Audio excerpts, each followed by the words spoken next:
Programa Plenitude, com Iraci Campos. Os jovens têm um papel fundamental na renovação de qualquer movimento que se faça. Como você acha que os jovens podem agir para um equilíbrio mental e uma saúde emocional na atualidade? Bem-vindos ao nosso programa Plenitude, um programa que fala de mente, corpo e alma para estarmos plenos. Eu sou Iraci Campos e hoje recebemos uma convidada muito querida e especial em nosso programa, que é Denise Reis. Ela é psicóloga e arteterapeuta e vai bater um papo gostoso com a gente, falando como, na atualidade, o jovem pode transformar a sua vida diante a tantos transtornos mentais que estamos vivenciando. Seja bem-vindo ao Plenitude, Denise. Obrigada a todos.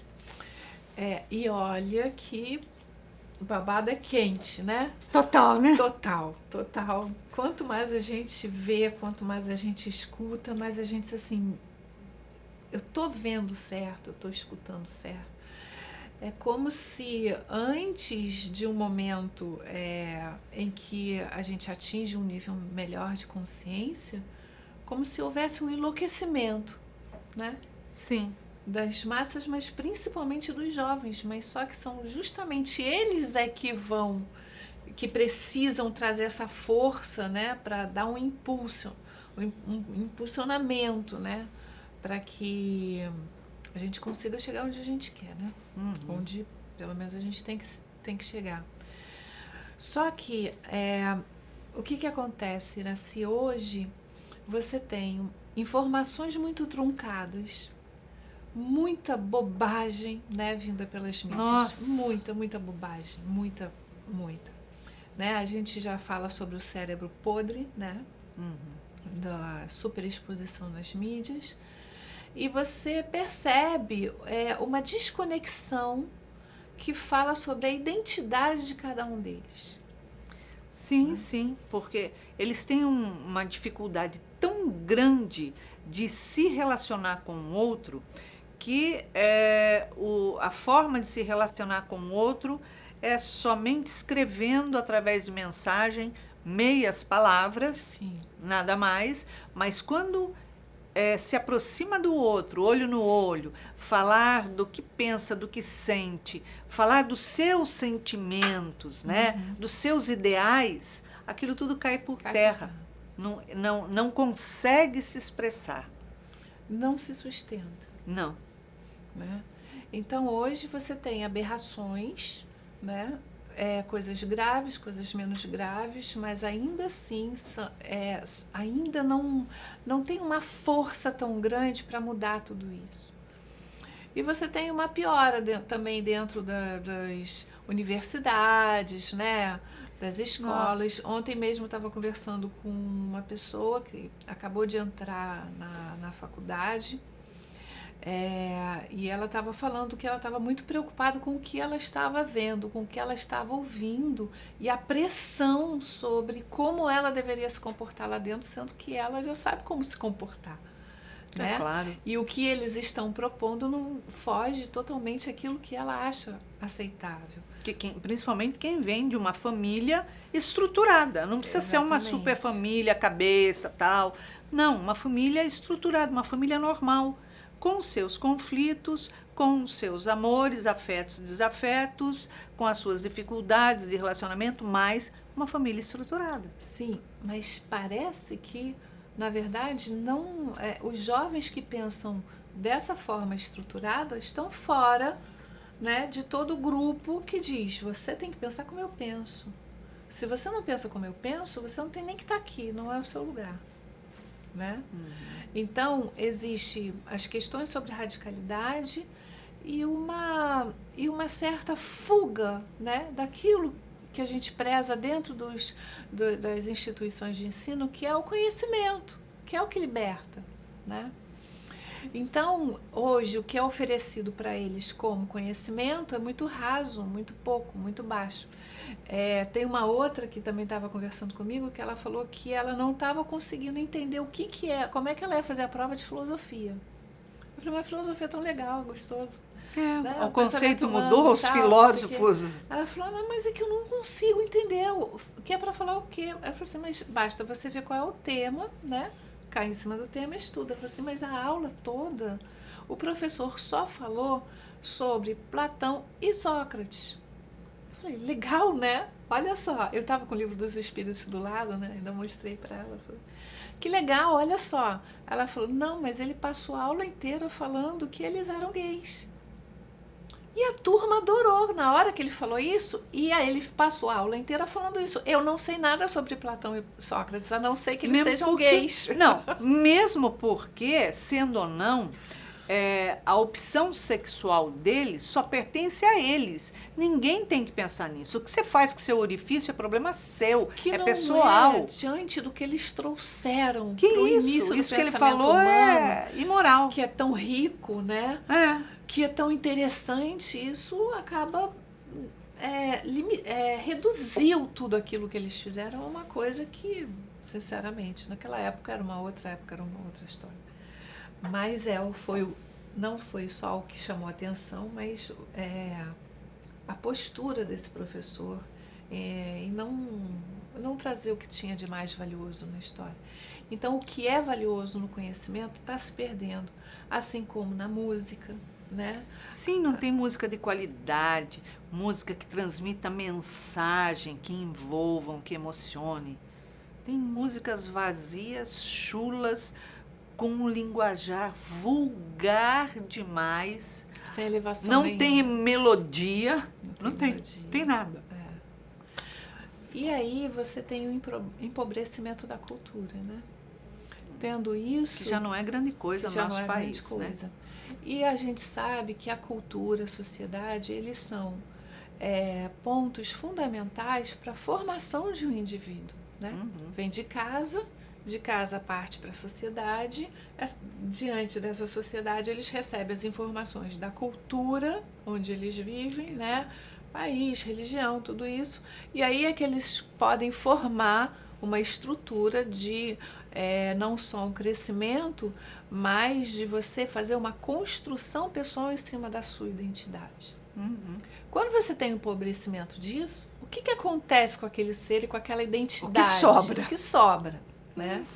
E aí você começa a ver as questões de aberrações, como a gente tem visto o que eles chamam de Therians, né? Onde, pra gente, licantropias, utopia, né? São pessoas com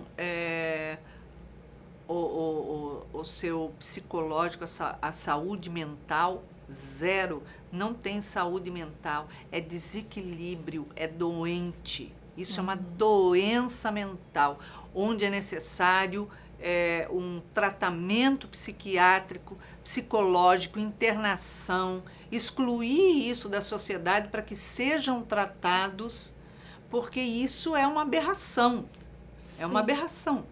E como é que você faz isso dentro de uma cultura que hoje está dizendo que você tem a liberdade de você escolher ser quem você é, né? E isso seria real quando a gente fala sobre seu emocional, seu estado psicológico, numa posição de você aceitar quem você é. Você é homem ou mulher, você nasceu isso. Então, dentro disso que você nasceu, você pode escolher as coisas que você quer fazer, realizar, opção que você tem, isso sim. Agora, escolher ser algo que você não é, que é impossível, por quê? Porque você já nasceu aquele ser. Você não transforma, não tem como transformar. É uma forçação de barra, né?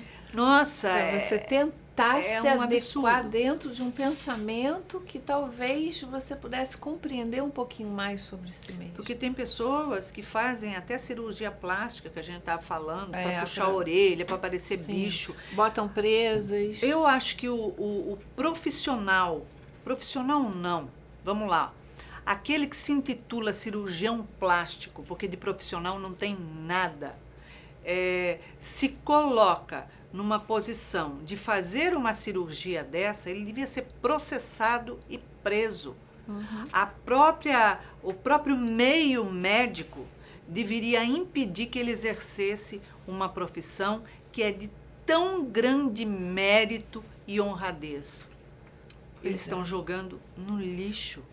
É uma vergonha isso. E aí a gente começa a ficar preocupado, né? O que está acontecendo com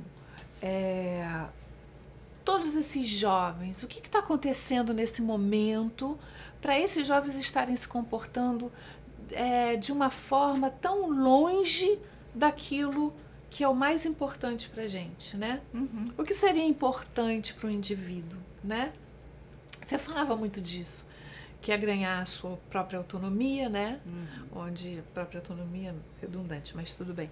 Autonomia onde você pode vir a ser alguém, né? Em que você tenha condições de sobrevivência, né? De escolha, ter o seu livre-arbítrio mais ali conectado com aquilo que você aspira de uma vida, né? Saudável, sana, né? Onde você possa circular pelo mundo de uma forma consciente. Exato. Ali existe uma inconsciência muito maior do que uma consciência, né? A gente vai falar disso sobre outras coisas, mas se você vai falar sobre um ser humano que quer se apresentar como animal, a gente já está falando que não tem consciência, né? Porque Não, a consciência é um já faria o estado seguinte, mental de alguém que já está se uma numa pessoa evolução. quer se apresentar como animal, desculpe, mas você tem que viver como animal. Se você é uma vaca, um cavalo, um boi, uma égua, seja o que for, você tem que viver no pasto, pastar, comer grama, comer lá a ração quando tiver, beber água no coxo e ficar lá, sem coberta, sem cama, sem nada, nada. É isso que você vai ter. Você quer viver como cachorro? Você vai viver como cachorro. Então, o cachorro, como é um cachorro grande, você vai viver lá fora de casa. Você vai comer ração, você vai tomar água no seu potinho, você vai dormir lá fora. Pronto, acabou na casinha do cachorro. Vai andar de coleira. Só que eu, como indivíduo, como um ser humano consciente, eu não vou andar com alguém numa coleira que é ser humano e está fazendo uma coisa ridícula. Sim. Então, vai viver como aquilo, mas não pode viver no meio da sociedade. Essa é a realidade. E aí, quando a sociedade diz para você, olha, você pode ser o que você quiser, que eu vou te apoiar, né? O que ela está falando, né? Ela dá asas à sua loucura, uma loucura que ultrapassa uma saúde mental, e ela faz com que essa sociedade entenda que isso é o normal, é o novo normal. Sendo o novo normal, se pode qualquer coisa. Você acaba não tendo os freios, né, que o ser humano tem, porque ele tem já dentro de si qual é o caminho, quais são as melhores atitudes para ele e para a vida dele, quais são as missões, quais são, né, as forças, as potências. E aí o que você faz com isso? Você pega e joga tudo na lata do lixo. Numa mente que ainda não está totalmente formada, que a gente está falando de uma adolescência, né, de jovens, você não consegue puxar a consciência, você não consegue puxar a evolução humana diante de uma situação tão adoecida dessa, de uma aberração. Falta a religião para dar um norte. Exatamente. A gente está falando de uma questão sobre Terence, mas a gente está falando, na verdade, sobre tudo.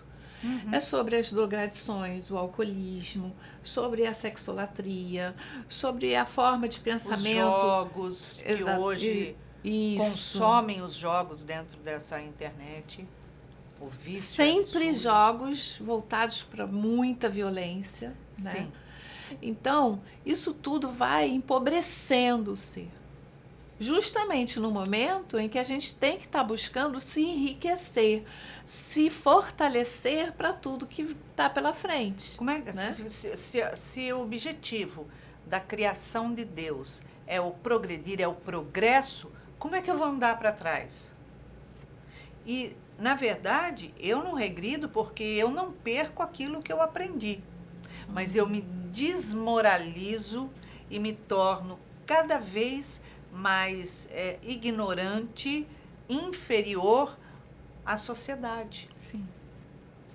Né? Sim. Então, eu preciso do apoio psicológico, psiquiátrico, o apoio da religião, da religiosidade, da espiritualidade na minha vida. Eu estava conversando hoje com uma médica e ela falou assim, eu me recuso a trabalhar com qualquer profissional com 30 anos e 35 anos.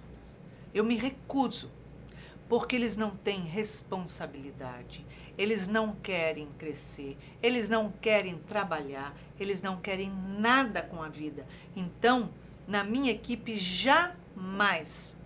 Ela falou, e isso, pra gente tem um lado bom. Ela falou, sabe por quê? Porque nós somos da geração, e ela é nova, nós somos da geração que trabalha, que cresce, que se realiza, que constrói. O que eles estão fazendo, se recusando a trabalhar, a crescer, é fazendo com que a gente tenha mais tempo de permanecer no trabalho, se realizando. Sendo que há um tempo atrás, há umas décadas atrás, ou uma década atrás, a pessoa que entrasse no mercado, estivesse no mercado do trabalho com 40 e poucos anos, ele já era excluído porque já estava sendo considerado velho, que era para dar verdade. espaço para o novo. Verdade. Agora é o contrário. Não é? É verdade. E isso, Iraci, é muito preocupante, né? Porque é uma geração perdida. Sim. Só que quando a gente vai olhar para trás, né? Quem está atrás dessa geração? Você falou, olha, ela é uma postura de uma profissional. Você falou de uma outra situação. Bota lá na casinha do cachorro, bota lá fora, bota pastando, né? Só que não é isso que acontece. Os pais, os tutores, Passa a mão na cabeça. ou mesmo os professores, né? Aceitam. Eles aceitam. Você pode tudo. É isso que você quer? Então tá bom, então eu vou te apoiar nisso. Em vez de trazer o não, outra Educar. vez a educação, ou mostrar outros caminhos, ou mostrar a força daquele ser, ou mostrar... Impedir que esse ser decaia, Uhum. de que ele se destrua. Mas esse ser não pode se frustrar, porque se ele se frustrar, eu não vou ser amado. Então essa Eu geração preferia que ser está... odiada. Exatamente. Essa geração que está antes, ela faz isso o tempo todo. Uhum. Ela faz isso o tempo todo. Então, esse professor, quando ele percebe que ele conseguiu chamar a atenção da turma falando isso sobre Sócrates e Platão, ele, em vez de mostrar quem é Sócrates e Platão, ele fala assim, peraí, eu estou com a atenção deles, então eu vou fazer dessa forma, eu vou por onde eles escolhem, mas eles não têm condição de escolha nesse momento. Eles nem sabem o que é isso. Então, o que você oferece é pobre e vai fazer com que eles se empobreçam cada vez mais. Só que é um alerta, né? Um alerta no mundo, existe um alerta no mundo sobre o que está acontecendo, porque não pode ficar assim.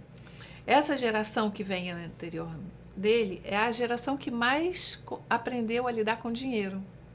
Uhum. É a geração que entendeu o que é o dinheiro, para que ele serve, o não gastar, talvez, tanto como gastava antes. Então, existe uma cultura de aprender a poupar, aprender onde eu vou botar o meu dinheiro para, né, não faltar.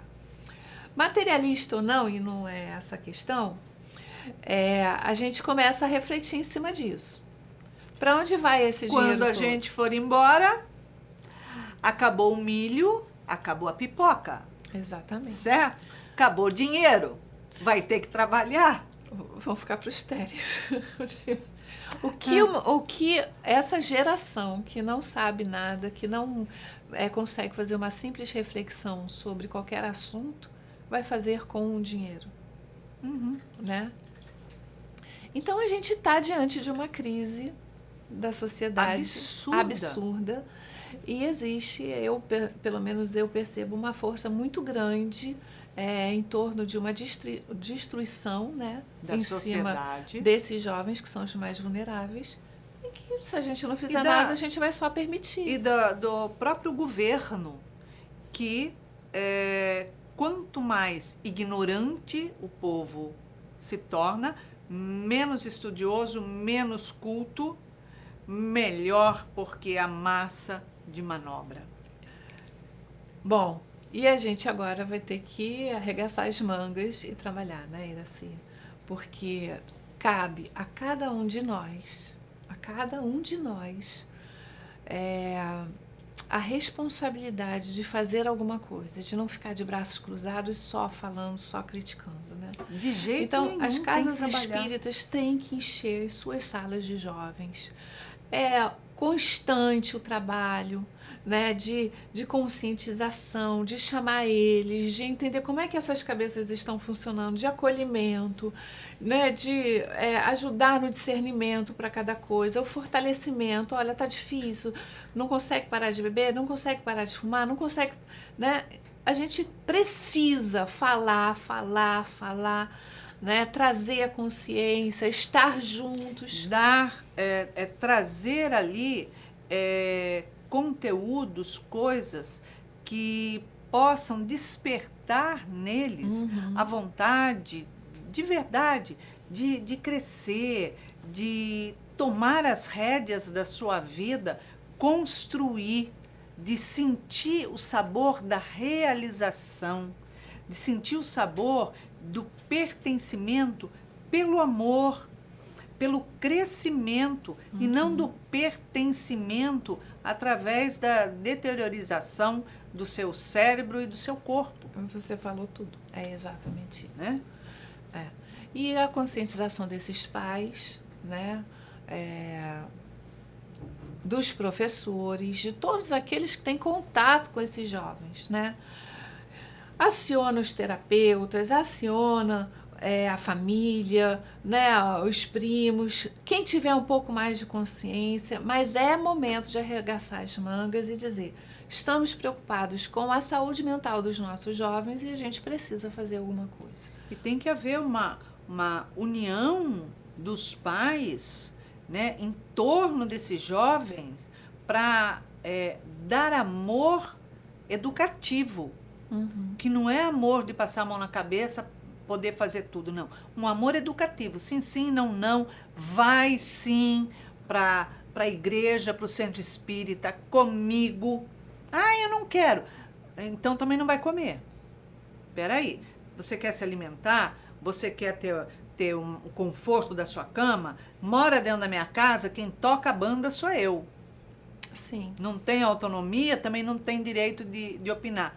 Vai arrastar e tem que ir. E dentro de casa mesmo, fazer as refeições juntas, passar o final de semana juntos, né? Fazer coisas divertidas, ir para fora, curtir a natureza, sentir coisas, né? Das quais eles nem percebem mais, porque estão dentro, fechados dentro dos seus quartos, dentro dos seus celulares, Casulo, dentro né? dos seus casulos. Então, isso tudo é a estrutura familiar que vai fazer com que esse jovem perceba outros valores, crenças e valores passados de pais para filhos, né? Se eu não tenho o que passar, eu vou, pelo menos, aprender. Então, eu vou buscar ajuda, né, como pai, como educador, como mãe. Eu vou buscar saber como é que eu posso agir de novo com meu filho, como é que eu posso trabalhar, como é que eu posso agir comigo mesma, quem sou eu, será que eu sei quem eu sou, será que eu tenho força suficiente para falar um não, né? O porquê que eu não tenho, né? Quais são as minhas questões emocionais que estão me levando a não conseguir mais me comunicar com os meus filhos? Então, a comunicação é importante para que você possa fazer com que aquele jovem consiga te ouvir. Se você não tem comunicação, você não tem nada. Com certeza. Eu já recebi pais dizendo assim: eu preciso fazer tudo o que eu posso para prolongar a minha vida. Eu falei: para prolongar a vida ou para ter uma vida saudável? Né? Não, para prolongar a minha vida, porque quando a gente morrer, como é que o meu filho vai sustentar? Não tem como. Eu falei assim: como é que você se sustentou quando seus pais morreram? Não, eu trabalhava. Eu falei, então, eu acho que está na hora de fazer ele trabalhar. Ele já está com 47 anos. Sabe? Não, eu tenho que viver para continuar sustentando. Exatamente. Não é bem Esse a ordem momento das chega. coisas, E né? esse momento, às vezes, chega quando a gente menos espera. É isso aí, Denise. Então é hora da gente acordar e fazer alguma coisa, né? Como Joana Perfeitamente. mesmo fala, o bem às vezes é tímido demais, o mal grita. É isso Então aí. tá na hora do bem gritar também, e gritar mais alto e agir. Sem ação a certeza. gente não chega a lugar nenhum. É isso aí. Denise, obrigada pela sua presença. Uma alegria ter você aqui no Plenitude. Eu que agradeço. Então é isso. Buscar trazer o despertar da consciência dos nossos jovens. Trazer a eles os valores da vida, aquilo que a gente leva, aquilo que nos estimula a construir. Mostrar a eles que eles trazem já de outras vidas capacidades, mas que essas capacidades têm que ser colocadas no dia a dia, uma capacidade ativa. Então, amar, educar, unir o conceito de família e os apoios que são extremamente necessários dentro da casa espírita, sim, dentro dos consultórios psiquiátricos, terapêuticos, para que ele tenha toda uma rede de apoio para que você não perca o seu filho. Então é isso. Compartilhe o nosso programa Plenitude para que mais pessoas possam ter acesso a esse conteúdo e poder utilizar as informações que nós trazemos. E que você tenha uma semana de muita paz, muita alegria e deixamos aqui um super beijo carinhoso. Até a próxima semana.